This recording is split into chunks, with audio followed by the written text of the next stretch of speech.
This episode of A Beacon of Hope is proudly brought to you by Campfire Studios. To find out more, visit campfirestudios.co.nz. 2, 3, 4.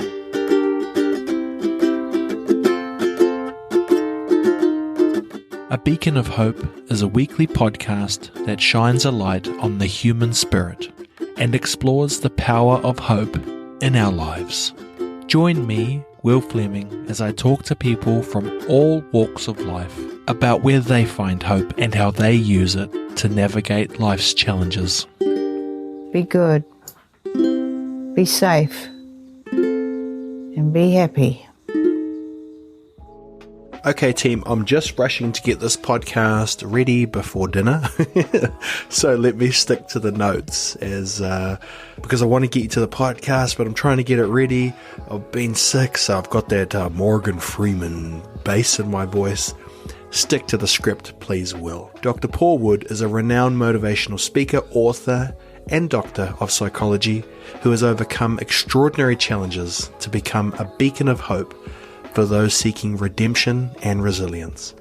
I also want to add that Paul is my mate, and he has been so gracious with his time over the last 10 years, podcasting with me on different podcasts that I've had, but this by far is the best talanoa, kōrero conversation that we've had, because it's about hope, and Paul is the beacon of hope for us today. So let's get into this podcast with Dr. Paul Wood. Thank you, Paul. Love you, brother. Awesome. Enjoy the podcast, everyone. I mean, one of the things that's super, I think, liberating, but also something which really gives other people permission to be way more open with me, is that I'm a convicted murderer. And so, like, I'm not going to be judging you on whatever minor thing you got going on, you know? It's like people in glass houses throwing stones now. I think that's a pretty fucking big glass house, bro. Hey, you know what I mean? Yeah. And so the wicked thing is that people really do feel they have permission to share stuff with me and engage with me, you know, in a way that is just most unusual. And so it's interesting because I take that as a real... it's sort of like an honor and a privilege. It's privileged access to people's reality, their struggles that I get. But of course, nothing meaningful comes without a cost. So it's also exhausting. Absolutely. I think about you all the time like that. Tell the story, Paul. Tell the story. It's the last thing. I mean, I want to ask you about hope, but I don't want to do it under that context. But I spend an awful amount of time saying things like this. Where do you find hope? You know, and I used to use light and dark and those terms and trying to find ways to articulate that. But back to your point, man, it must be bloody exhausting. Trying to you want me to dance again, mate? And tell you this. Yeah. And at the same time, it's part of your business too, right? Yeah, 100%, right? You know, you gotta do the financial component. You gotta clock those life tokens. Hey, you know, there's no getting away from that. And fortunately for me, my background was working for a professional services organization that was, you know, ultra right wing in its billables, in the sense that if you can't demonstrate that you're, you know, generating revenue 3 to 4 times your salary, then you can't justify your existence. However, the cool thing about that too is if you can demonstrate that you're generating more than that, then you 100% warrant a pay rise. And so it's very tangible. It's very meritocracy. It was really cool in that respect. But to give you an idea is, like, you know, originally one of the hard drives of that business was called Ayn Rand.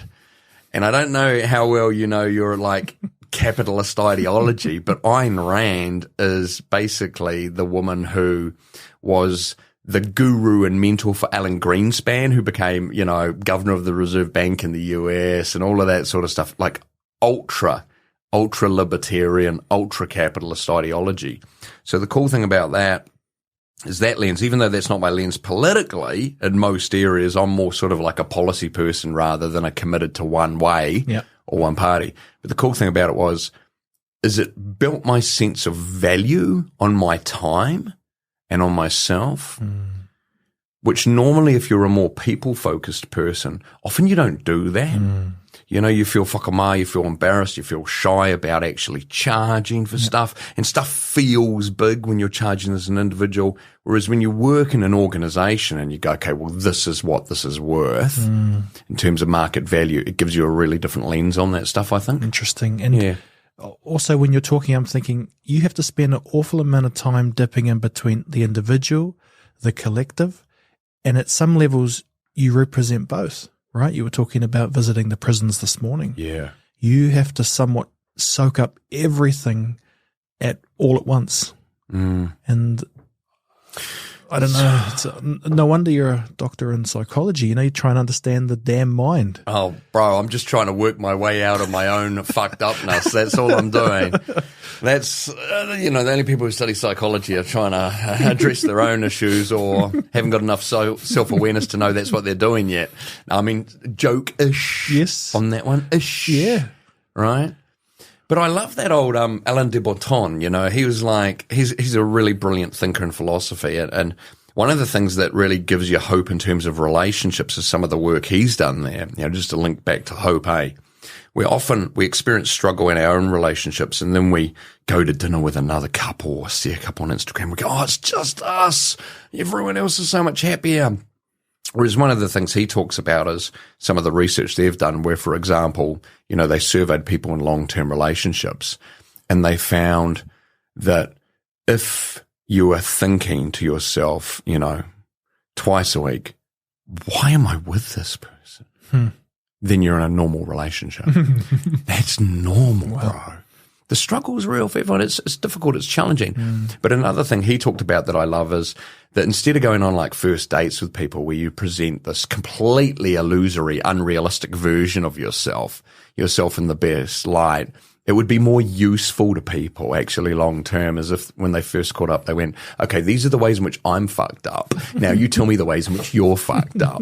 And then we've got realistic expectations and understanding of each other. Interesting. Did you do that with your now wife when you first met? Oh, no, I completely tried to present an unrealistically positive view of myself, which is probably why I'm with her. When I first met the fact you, she got hapu. Right. But when I first met you, were you with her? That's like 10 years ago. Man, yeah, we met 10 years ago. Right. My wife and I. Do you think it was because of our podcast? No, I'm just It was joking. definitely, bro. Thanks, it was bro. definitely. Fist pump. Yep. So the kids are going to be staying with you over the holidays. And there you go. You're welcome. You've told me she's part Islander too, so I Oh, see that's where right. this She's is got going. the Cook Island connection to you, Ray. So we'll be related for sure. But I mean, that's so interesting. You're talking about like, and I guess what would you say if we're all meeting people and we're all putting on this mask? Yeah.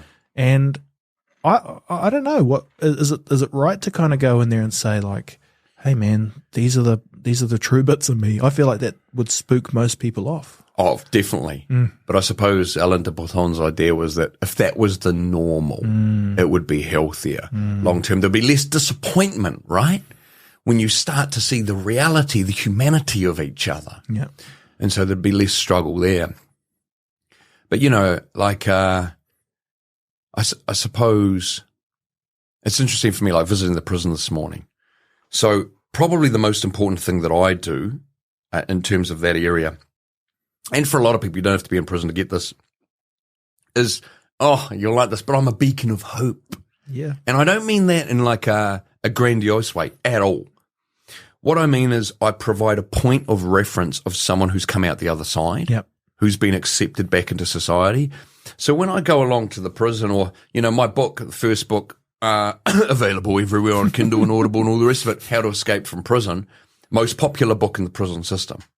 And I regularly talk to people, like if I visit prison, who have read it, and then I'll be like, how did you get hold of it? Did you get it from the prison library?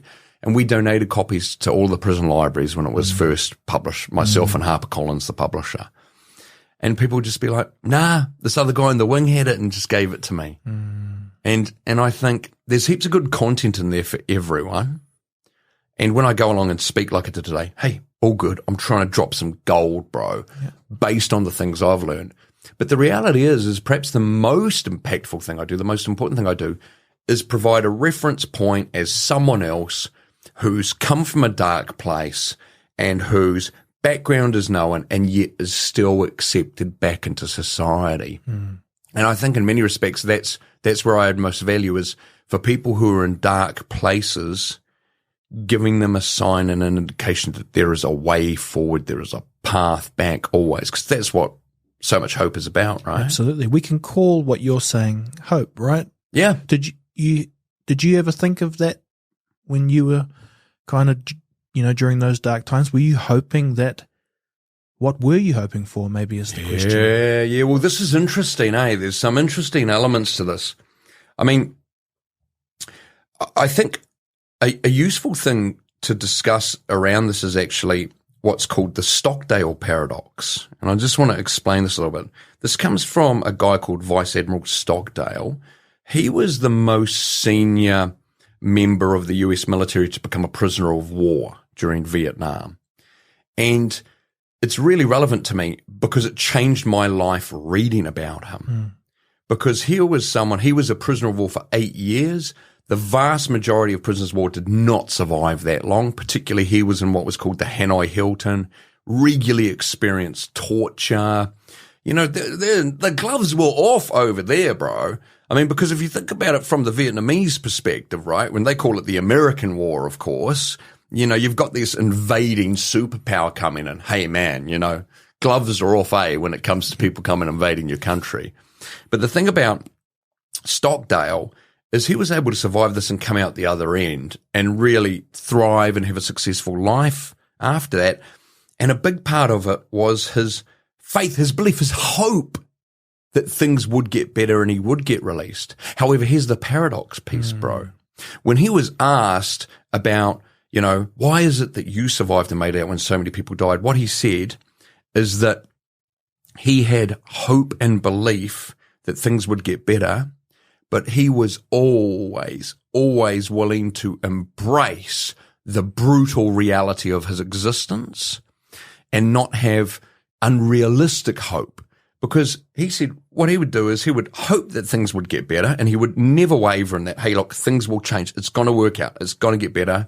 However, this is a terrible situation I'm in and I have no control over when that'll happen, how that'll happen. The reason he survived is because he was a practitioner of Stoic philosophy, bro.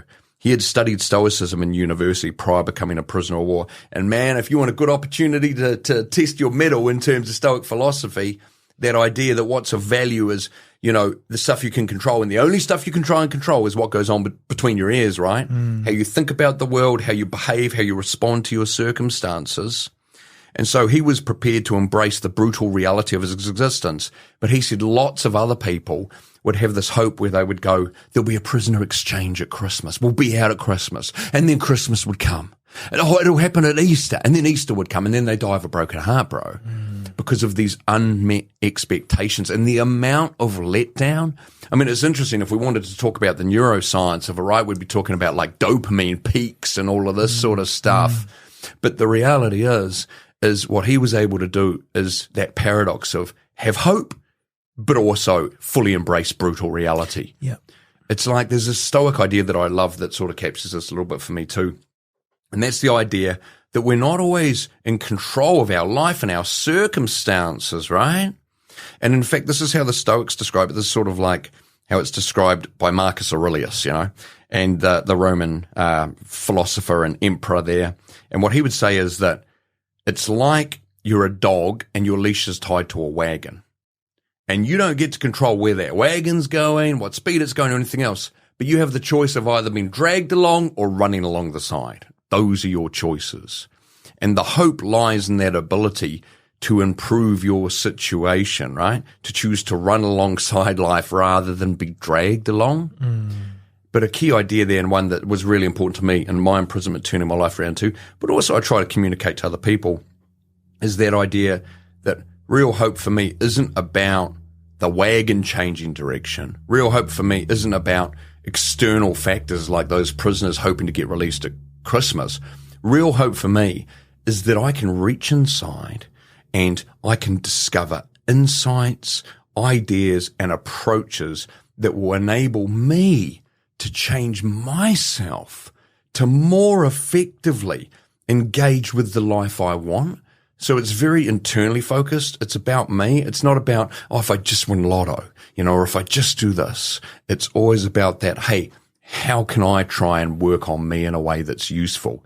And for me, that's what my hope centers on. And I love that too, because again, you know, and again, like Stoicism was such a big influence on me. That's why I'm talking about it in terms of hope. You know, a big idea they had there, which I really buy into, was the idea that, you know, as a student of life, you want to be like a boxer, not a fencer. And the reason is the weapon of the fencer, the sword, you know, needs to be picked up and has to be put down again. Whereas the weapon of the boxer is part of them. You know, you can't separate it from them. They just need to clench their fist. And that's what I try to zero in and focus on. There's always so much to unpack with you, and I never know what my next question's going to be with you, because I'm like listening to an audiobook and I'm like, shit, you're on my podcast. I think what popped in my mind was you must come across many people who present to you like they've lost hope. And I don't want to go into details, but I want to know, what do you think things to be hopeful about? And I think you know Dr. Alia Buzhalova. She's your pal? I don't know personally. I listened to the podcast. I thought she was clearly deep. Well, you are the only two doctors of psychology that I know. So I thought you were pals. Maybe we could all do a podcast. That's like me saying you're related to my wife because you're Cook Island, eh? So we probably are. Exactly, yeah. I actually have more confidence in my guess there, yeah. And she talked about toxic hope versus hope. And this is part of my journey. When I picked the word hope, I'm like, actually, that's quite straightforward, but it's not. And I like it because I've gone down that path of, do you find it in breathing? Do you find it in cold water? Do you find it in meditation, religion, the opposite to religion, logic? And it's like, man, pick something to be hopeful for, and careful what you pick, because each, you know, you could be wishing rather than hoping. And I'm trying to get some steel around that. And you're providing that, Paul, especially with that kind of stoicism.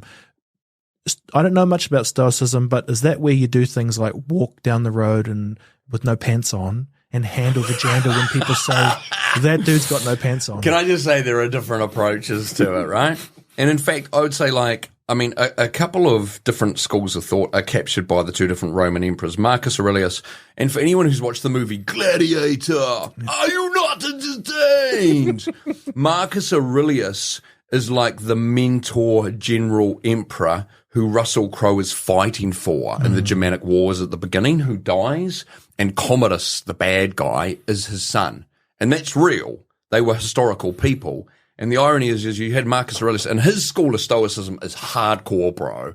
He would have been all about the cold water and the rest of it, because he believed you need to absolutely shun the luxuries of life and just focus on the Stoic ideal of, you know, doing what is right in terms of nature, in terms of contribution to others. And so he would sleep on wooden floorboards. He was the emperor, bro, and he would do it hard because that was his choice. He shunned the value of that stuff, right?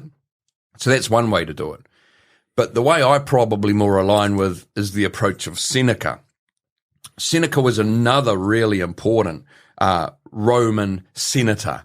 And he was the richest man in Rome at one point. He was the guy who financed most of the invasions into Britain to try and get more resources there. He was also a hardcore Stoic, but his belief was it's possible for you to enjoy nice things and luxury and pleasure as long as you don't place false value on them. And so he had a different approach in that respect. But what he would also do to make sure he kept himself in check is, while he had all of this wealth and all of this luxury, on a regular basis, he would wear the worst clothes, sleep on the floor, eat the worst quality food, just to remind himself there's nothing to fear there. You know? Absolutely. And just to keep it real. So I'm more the Seneca approach. Bro, I like the Air New Zealand lounge and the free coffee and all that sort of stuff. I like all those things. But I try really hard not to place false value on it. So, you know, no pants, kind of depends on what appeals, eh? But one thing I would say, which might be an interesting thing to talk about, to build a little bit further around, you know, the hope piece, is what we know about optimism as well. And this is a really interesting one, right? Like the distinction. What's the distinction between hope and optimism? So both of them contain a belief that things can get better, that things can improve. That's hope, but optimism is being hopeful that things can improve and get better. However, from a psychological perspective, optimism is also about the ability to find good in the present. So it's got the hopefulness, but it's also got that ability to go, actually, you know what? There are some good things going on right now too. Things can get better, but there are some good things going on now too. And it's really interesting, like some of the research that sits behind ideas around optimism, because the original research sort of like stemmed from a guy called Martin Seligman. Now, Martin Seligman is the originator of positive psychology. Now, what's positive psychology? Well, historically, psychology has been deficiency focused. Well, come to me. What is wrong with you? I will fix you. I will make you whole, right? It's this deficiency focus. Whereas positive psychology is like, fuck that. How great can you be? Let's work on that. Man, what is your potential? What does the most high performing person in the area you care about look like? Let's get that happening. So it's a really different lens. But that's not how he started off, of course. He started off like heaps of, doctoral candidates and postdocs and that sort of stuff in labs doing experiments. And he was doing this experiment with dogs, where what they would do, and this is, if you're a dog lover, trigger warning, dog lovers. Okay, I didn't give anyone trigger warnings about prison and murder and that, but I know you fur baby lovers will freak out. But what he was doing for this research is they would have these cages and the floor would be electrified in the cages. And what they do is they put these dogs in and there would be a partition between two cages and they'd be in the cage where the floor is electrified. And what they would do is they'd electrify the floor and the dog would jump the partition to safety. So it's no longer getting an electric shock now. But what they found is that if you didn't have the barrier down, so there was no escape, and you electrified the floor, pretty quickly, a lot of the dogs would develop what we now refer to as learned helplessness. And what this would result in is a lack of hope. So when they would get that experience, they would just lie flat on the floor and just whimper as they were getting an electric shock. Then the barrier would get lowered, but they wouldn't jump over it. They would just stay on the floor whimpering because they've learned that they're helpless, that there's no hope, so there's no point trying. But that was inconsistent across the dogs. It wasn't consistent across all of them. And it made Seligman wonder about how that related to people. Why is it that some people, lose hope? And by the way, this is a useful thing to know. A lot of people who commit suicide are not actually clinically depressed, but they feel hopeless, helpless, purposeless, and useless. That's a common thing. And that lack of hope, that lack of ability to see that things are worthwhile is so detrimental for us. And it can, lead to really negative choices that there's no coming back from. And again, if we look at it in terms of those dogs just lying there whimpering, And so what he wanted to do is he wanted to figure out, well, what's the difference between people who have that learned helplessness versus those who persevere and have hope and maintain hope? And that led to a whole lot of study around optimism, right? And what he found out is that there are three sort of key factors that differentiate people who have that sort of like positive hope and realistic optimism. Now, realistic optimism, right? That's where we incorporate that Stockdale paradox and where we go, I have hope, things can get better, but that doesn't mean that I'm going to deny things are bad now or that I'm not going to own the reality of that or that it will be hard to make change. That's realistic optimism where you can get that sort of toxic hope, that unrealistic optimism, which is everything is awesome. It's just going to be all good. I don't need to do any work. I've decided to lose weight. There'll be no barriers there. I've decided to get fit. That'll be easy. All of that sort of stuff. And what he found is that people who were more likely to be negatively impacted by events, to have that learned helplessness, to lose hope, to lack hope, to not have that optimism, were people who perceived their challenges as permanent. The old Persian proverb, this too shall pass? That is the counter to that, eh? People who are in that dark space are way more likely to go, this is it. Nothing's going to change here. This is forever. So they see things as permanent. He talks about this in terms of the 3 Ps, right? So there's one, permanence. The second is pervasiveness. And this is where you go, everything's terrible because the things that are really troubling you are like a drop of ink in a glass of water where they discolor everything for you. You lose sight of the fact that stuff's good. Yeah. And, it was talked about previously by my psychologist buddy, okay? Your pals. Yeah, I'll shared office space. Exactly, shared office space.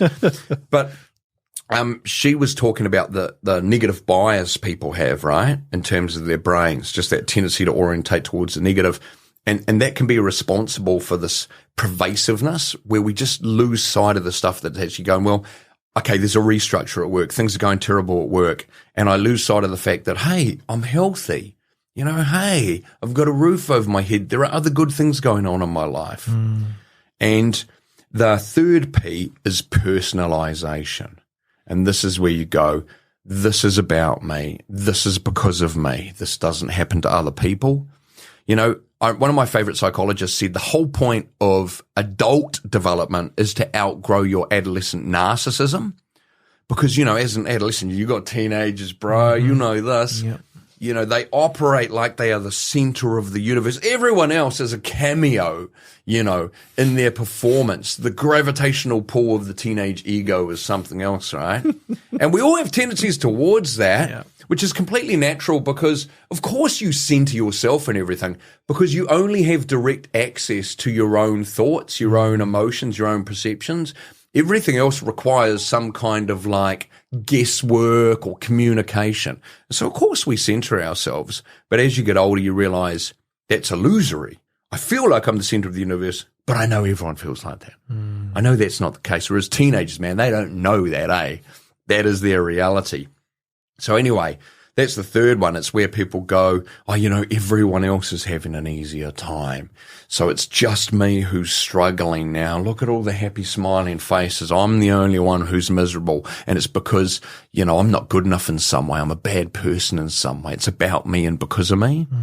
And so the counter to that, learned optimism, Seligman refers to it as, but how you build that sense of healthy hope in that respect is you counter those 3 Ps. You go, this too shall pass.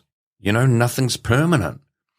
And it's called the little anecdote behind that, the story behind that Persian proverb, because this is the story. Is the Persian king, he said to some of his key advisors, he said, I want you to go and get something for me that will make me feel better when I'm unhappy.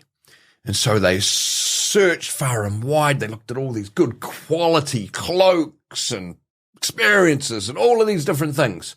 And what they settled on in the end was getting him a plain ring that had engraved in it, this too shall pass. Wow. But of course, the hook there, right, is that that's true of your happiness and your pleasant emotions as well.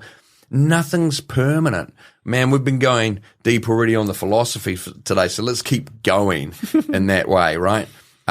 Democritus, the Greek philosopher, it was him or Heraclitus, I can't remember which one. They're like ancient pre-Socratic, right? So thousands of years old, said you can never step in the same river twice because when you step in it again, the river has changed and so is the man. Change is the only certainty. This too shall pass. But if you can't see that, then it's really hard to have hope. And the pervasiveness piece, man, you and I have spoken about this before, that attempt to try and cultivate a sense of gratitude and find the good things in your life, even if they're small things.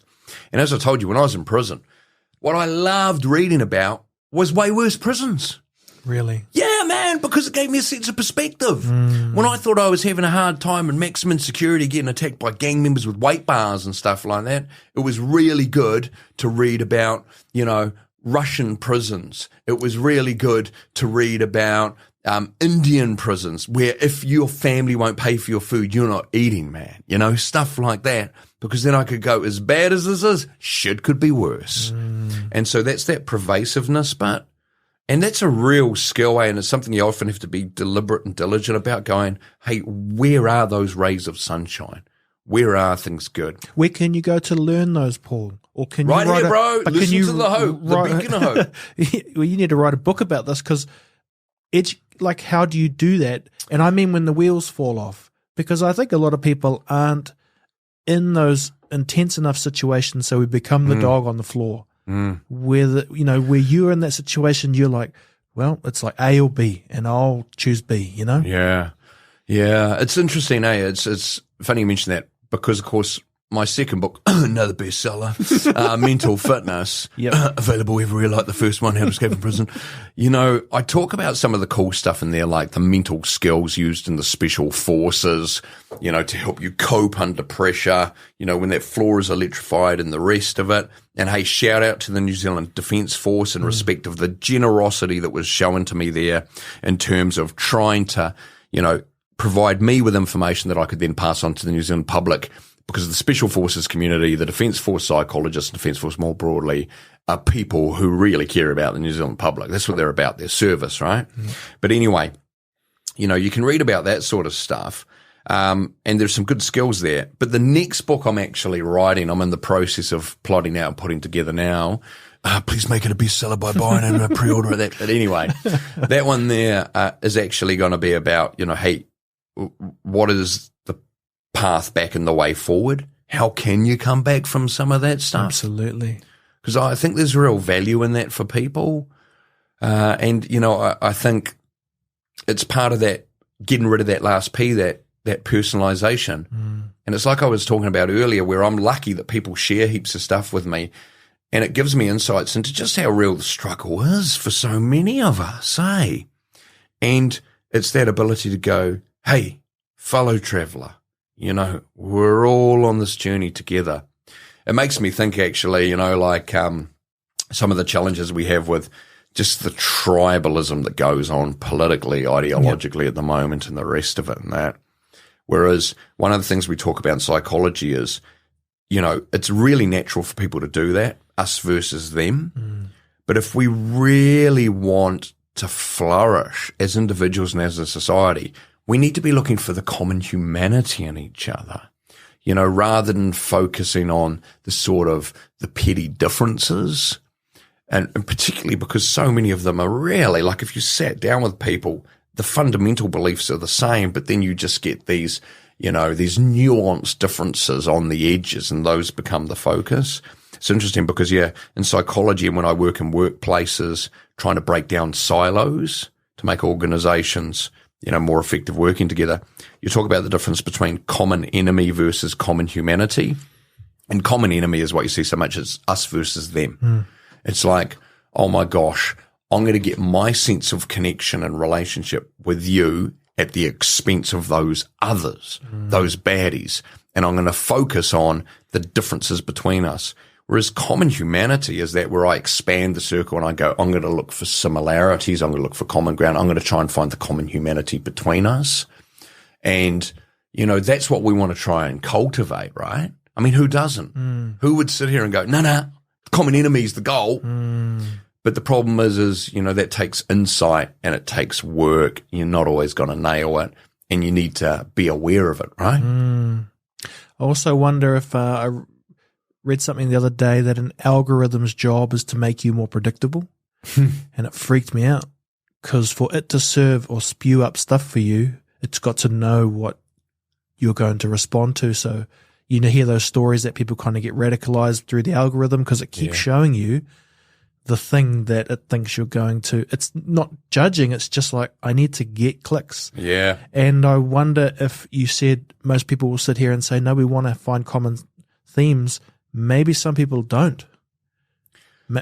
Maybe we're trained out of it, maybe is what I mean. What I would say is there's great emotional gratification and righteous indignation. I don't know what that means. Okay. Righteous indignation is, I'm right and indignant at you for being so wrong. Gotcha.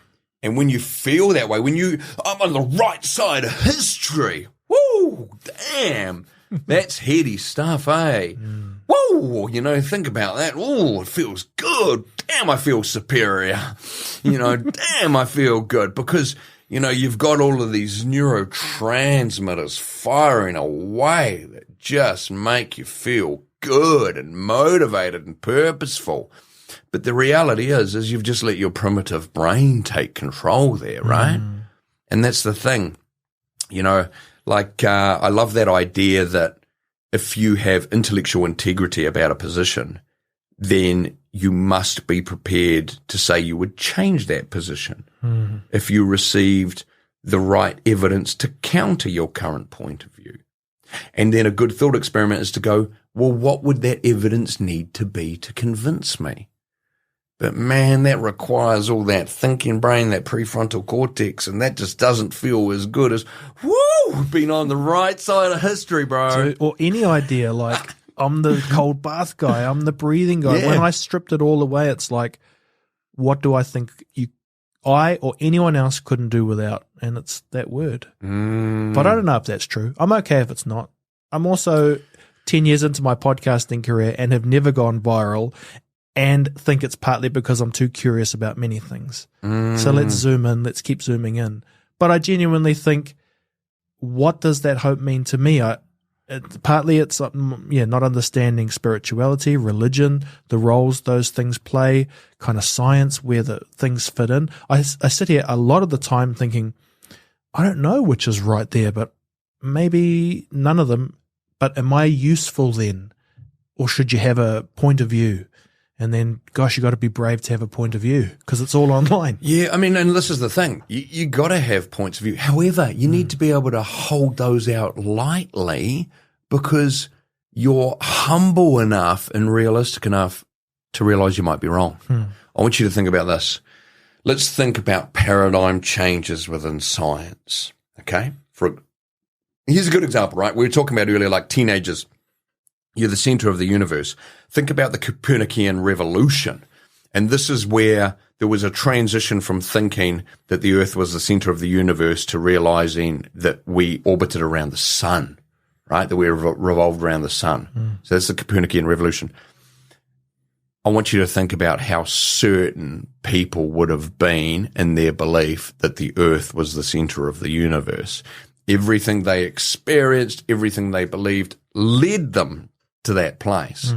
You know, you can be so certain of your beliefs, but if you're a student of history, all you can know is what we believe in science, for example, is the best guess based on information available now. But if there's one thing we know from the history of science, it's there will be better explanations coming forward that will explain even more effectively. And if that's true for science, I mean, how arrogant do you need to believe that that doesn't apply to you as an individual? That you have the right answers, the right knowledge, that it's infallible.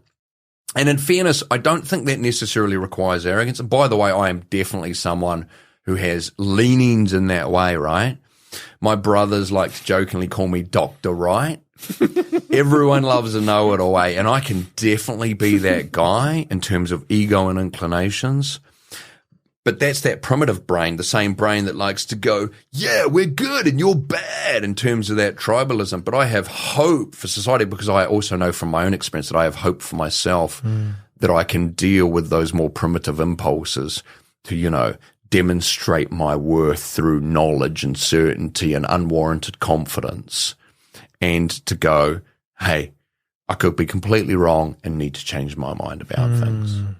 Shit, I did it again. I'm just looking at the audio book. I'm not thinking of it. Only you do that. Okay.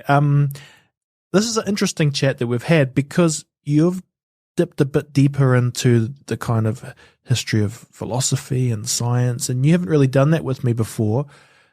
But this has been part of your journey. You're genuinely a student of history. You like going back and trying to understand, or I guess you need to for your work, right? Man, well, I mean, to be honest with you, so much of that came from my imprisonment. I spent 10 years, 10 months behind bars from 18 to 29. I mean, you know all this stuff, fully detailed in one of my best-selling books.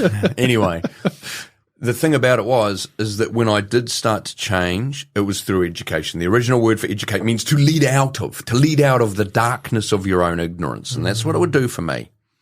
But where it really changed me is because I started pursuing what would have historically been called a liberal education. And a liberal education is something that focuses on history, that focuses on philosophy, that focuses on the ability to learn how to think critically, and that equips you for life in a way that a single focused occupation wouldn't. Like when I did my master's degree, for example, I didn't focus exclusively on one area of psychology. I just went, what am I interested in? So I did evolutionary psychology. I did neuroscience. I did concepts of consciousness. I just explored all these different things. And I read voraciously, geez Louise. The good thing about that, as an example, was I did all this reading and had never heard any of these words said. And my wife, honestly, she cracks up at me because like the veneer is so thin on my education. Like I read all this stuff, but I regularly mispronounce words still. I'm much better at it. Let me give you an example, right? Like a key idea in science is variables, right? Like I control this variable, we see what the outcome is and the rest of it. So I had a PhD and I was still calling that word variable until someone said to me, do you mean variable? And this is recently. I'm 46. I've had a PhD for like over a decade, man. And I only just learned how to pronounce one of those keywords. See, there's hope, bro. There's hope. And better never stops, man. Honestly, it's the journey. And I think, again, it's that attempt to be the student who's the boxer, not the fencer, where you don't rely on that external stuff, but you try to build your inner game, that capability, and, to see things, including yourself, for what they are and who you are, and get past some of the stories we tell. And man, that is a discipline that just you can be hopeful about and get better at, but that's going to be a work in progress. Wow. Let me take us down a side road for a second, and we can edit this out. I've been thinking a lot about AI.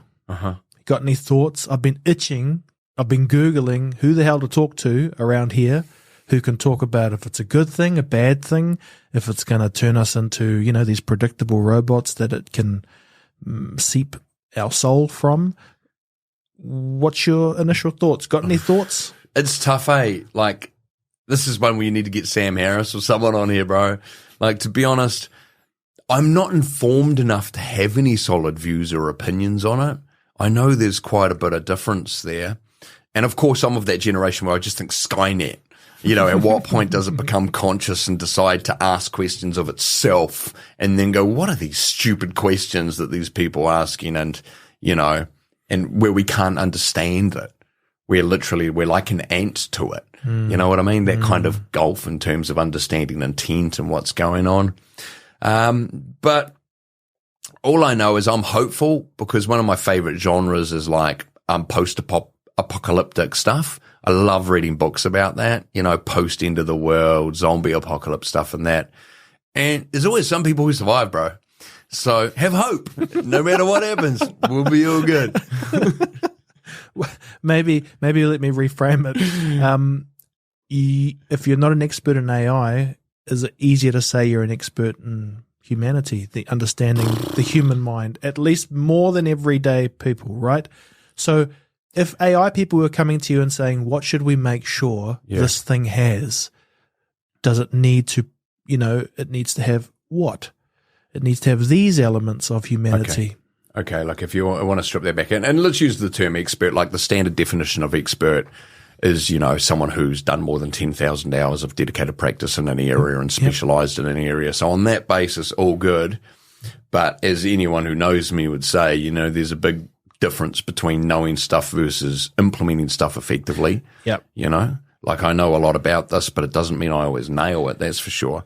But just quickly, Paul, if I was part of an AI panel, I'd go to doctors of psychology to say, but they haven't. Like you don't have anyone coming up and like I was just trying to be self-deprecating for a bit there. Let me answer your question more effectively. No, I know it doesn't. It's a worry that AI is not looking for people who spend all their time thinking about humanity. Yeah, but would you want AI that had no? You know what AI that resembles humanity is? The Greek gods, bro. I don't know if you know much about Greek mythology, But the mythology of the Greek gods is that they were just as flawed, just as fucked up as people are, but with heaps more power. Is that really what we want AI? Do we want AI petty and envious and jealous and making decisions on the basis of avoiding pain rather than doing what's right and just unmitigated pursuit of pleasure? Because that's fundamentally how people operate, eh? You know, like if we strip away the civilized veneer of people, you know, there's some pretty sort of primitive basic stuff that sits underneath. But the reality is that, you know, we do have this great capacity to be better versions of ourselves and to strive and to hope, bro, eh? Whereas, man, I don't know if I would want that for AI. Again, think of the Greek gods, man. Just go back and revisit some of that stuff if you want to know what a human version of AI would look like. I love that. You brought my conversation about AI back to ancient, which is, it's cool. And it actually gave me a bit of a picture of like, yeah, we're kind of like awesome AI. We're what we're talking about.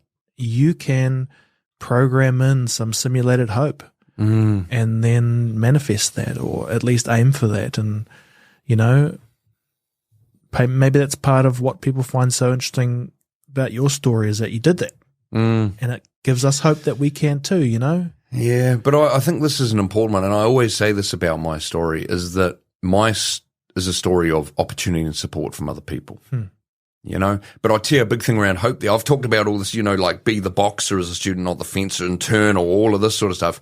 But the reality is the real hope is actually people will help you, people will encourage you, people will provide you with opportunities. But you have to believe that that's true and have the hope and the belief that you will survive and you will be okay and you will find the right people if you don't initially get that. You know, if you're let down. It's like one of the things we look at in psychology in terms of personality theory, right, is we look at the difference that people have between those who are more trusting versus those who are more suspicious. And some of the standard questions that you would write and design in a personality assessment to look at those sorts of things are, you know, is it better to believe in people and get let down? Or is it better to assume the worst of people and not get caught out? And, you know, I really believe in that idea that it is better to put yourself out there and get shot down in the hope that actually people will support you and will encourage you. And I know enough from my life that people do. You just need to find the right people. And the people who shoot you down, who don't support and encourage you, those are not the people that you want to have anything to do with anyway, right? So there's hope that there's even value in the rejection in it. Wow. So you kind of also saying you don't even have to find hope in yourself. It's just hoping that someone may be there to hope for you. Man, I love that. I love that because for me as well, it's like such an important thing in terms of going into the prison. Like, bro, when I go in this one, I do not like going in there. I feel apprehensive. You know, instantly the hypervigilance, all the PTSD type of stuff kicks in that helps keep you alive in a really dangerous environment like that.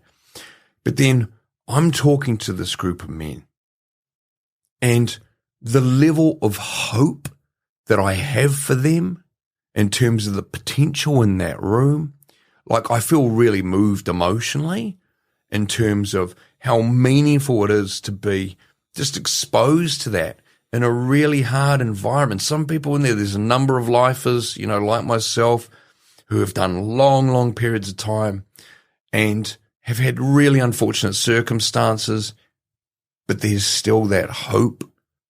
And I have hope for them, and I give them expectations to live up to, as other people do who are involved in the Take Two program.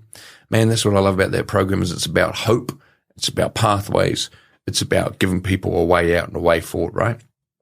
And, you know, I go in there apprehensive and I walk away gassed up, bro. Gassed up just from being around that. And that question of hope, I think there's no life without hope, man. Not of any great meaning or any consequence. You know, I mentioned that I used to love reading about other prisons and that. What I also loved reading was classic Russian realism. This is like Dostoevsky, Gogol, Tolstoy, people like that, because it's gritty and real and brutal. It gives you so much of an insight into the Russian psyche historically and how hard a place it's been. And there's a character in there who loses faith in God, and as a result of that, ends up killing himself. There's one of the characters in one of Dostoevsky's books. And I think for me, like, I'm not a religious person, but I do believe you have to have hope. There's something beyond yourself, some meaning and purpose. For me, that's what like Wairoa is about from a Māori perspective, right? Which we often talk about as spirituality, as religion, and it can be that, but I've had some good guidance around this which suggests that, hey, really, fundamentally, it's about a sense of connection with something bigger than yourself and the hope that goes with that there's meaning to this. Yeah. And can you really separate hope from meaning? I don't know. No, not when you frame it how we framed it, where there's nothing to prove that there would be anyone to help anyone else. But you hope it to be true, and I'm willing to believe in that. That's good shit. Yeah. It's good shit. Can I just say what a blessing that imprisonment was, because there's no way I could ever get through classic Russian realism these days. Man, I would be scrolling reels on Instagram. You need some dedicated me time to sink into that. You're kind of someone who probably won't like me saying it, but I want to. You're okay with me saying thank you, Paul, but for being our beacon of hope today, because I guess you feel the pressure of like we keep putting the superhero cape on you, right? Tell me how to fix everything going on, but my hope is that digital thing, whatever we do, can translate from you being here with me and me feeling that wairua, that love, that hope. When someone listens to it, I hope that it really can. I believe it to be true, that it still holds up. It might not be as powerful as in person, but maybe there's some little tidbits, or I got to go read Dostoevsky or whatever you said. It's probably, is that a martial art? No, I know it's not. I know it's not. It's a yoga pose. No, but man, I just want to say thanks, and you've been very kind with me over these last 10 years. You, like I say to a lot of people who sit in that chair you charge heaps to hear stories, but with me, you're just like, yeah, bro, I'll come and talk and I'll give you all my IP and we'll share it, because I guess on the other side, I've never charged for podcasts either. So there's this nice balance, and it's been bloody cool to, hopefully you're cool with me calling you a mate and how we've become friends. And I saw you at the Rotorua hot pools. I know, bro. My kids were impressed because they're like, who's that tattooed guy coming giving you a big hug? And I'm like, that's my mate Paul. Yeah, and nice. It's awesome. The final thing I want to ask you, man, is, hey, just before you do, bro. Yes. I just want to say something that I think is important. I'm completely okay with you saying all that, because I don't believe that. I don't believe that hope and inspiring that or having impact on others requires any kind of cape at all. I believe that all of us has the massive capacity to positively influence other people through the smallest of things we do. And so I hear you say that, but I go, actually, man, I ain't doing much, but it doesn't need much. And I think that's important, because I think everyone needs to have hope that they can really meaningfully and deeply positively impact others through small things, not through big things. Yeah. So I just wanted to mention that. Awesome. This is the final tricky bit for me. In this podcast, it's been about exploring personally my relationship with my mum, who passed last year, nearly a year ago. And I'm okay because she didn't leave me with a lot of baggage, so she can rest and I'm all good. I'm on a good path. But I realized the bits I add into the podcast every now and then of talking to her, I didn't fucking say you love me, Mum. So when I feel it's right with guests, and I did it with Di, and hopefully I'll do it with you, can you just spend a couple minutes, because these are digital artifacts online, yeah, bro, telling your wife or your kids who might watch this one day, can you just say those words? Oh, I feel so emotional. Just even sorry about that. Nah, man, it's good. What's wrong with emotion? Yeah, well, nothing wrong with emotion, bro. And part of that is because, of course, my mum died when I was a teenager, and I listened to your mum's voice on the podcast, and I'm impacted by it, bro. And, It's such a great opportunity. And Marianne, I love you so much.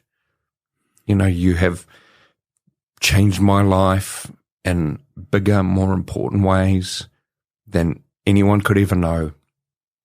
You know, the change I've gone through as a result of loving you as I do and sharing our beautiful boys and the experience of that is a bigger change in my life than, you know, going from delinquent to doctor and all that stuff that I get focused on, of course. And Brax, I love you so much. You're our firstborn, and my heart grew bigger when you arrived. Gordy, my heart grew bigger still to accommodate you. I love you boys so much, and you have just given my life so much meaning and so much hope for the future. Captured. Good. Yep. Archived. Perfect. Where can people follow you, Paul, if they want to? Oh, man. No, I've done so many plugs. It's so good. But look, social media, obviously, at Dr. Paul Wood, Instagram, Facebook, LinkedIn, connect. I'm pretty active on those things. I got a YouTube channel as well, which, you know, lies relatively dormant, but I'm committed to doing more. Then you can find me same at Dr. Paul Wood. And then, of course, my books are available everywhere. I think I've mentioned that. Did I mention I've got a couple of books, bro? You did mention them, but you didn't mention how you record your audio version, which could be in here. So let's be. Brother, thanks, man. Appreciate it. Real pleasure. Awesome. Whew. This episode of A Beacon of Hope is proudly brought to you by Campfire Studios. Campfire Studios is an impact-led organisation amplifying the voices of Māori and Pasifika communities via podcasting and video content. To find out more, visit campfirestudios.co.nz. 2, 3, 4.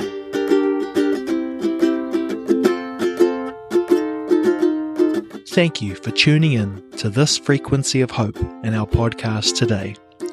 If you found value from this episode and want to hear more, I would love it if you could follow, subscribe, and rate our show. By doing so, you will increase the frequency of the Beacon of Hope. So if you're listening on Apple Podcasts, Spotify, or any other platform, please take a moment to hit the follow or subscribe button and leave a rating and review. I truly appreciate your support and feedback, and it helps us make our podcast even better. Thank you. Be good. Be safe. And be happy. Yeah. Sounds like that song, doesn't it? Be happy. All right, Mama, we'll stop there, eh? Yeah, okay. All right.